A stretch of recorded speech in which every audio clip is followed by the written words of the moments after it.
Juste pour vous ce matin. Vous voyez, lorsque vous voulez mettre des perles comme ça sur vos locks, si vous avez fait des twists et que vos longueurs ne sont pas pareilles et que vous avez besoin un peu d'aide pour faire entrer la lock, je vous montre juste. Alors, je termine la tresse, voilà. Celle-ci, elle est bien entrée. Et la deuxième, j'aurais du mal à la faire entrer. La première, elle rentre bien. Et la deuxième, elle a tendance à bloquer. Donc, je prends ça, ma pince, la pince à cheveux. Je bloque la lock à l'intérieur et je la fais rentrer avec la lock dans la perle comme ça. Et ensuite, je tire. Attention. Attendez, je la refais bien parce que l'autre, elle doit déjà rentrer comme ça. Elle est rentrée, c'est bien.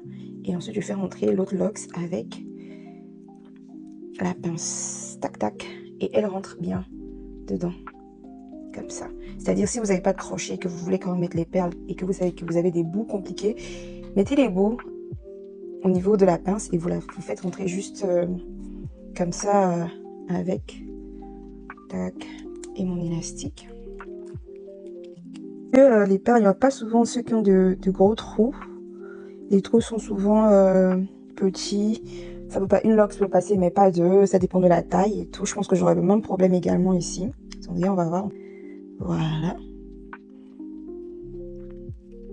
Ici, vous voyez là, je vais d'abord faire rentrer une lock. Elle va rentrer, mais la deuxième, elle va pas rentrer. Donc, je vais prendre le bout là, comme ça. Je la mets. Je mets dans la pince à cheveux. Et avec ça, je vais la faire rentrer dans la perle. Voilà. Et avec la perle, avec la pince à cheveux, je vais tirer. Au lieu de chercher un crochet, la pince à cheveux fait l'affaire.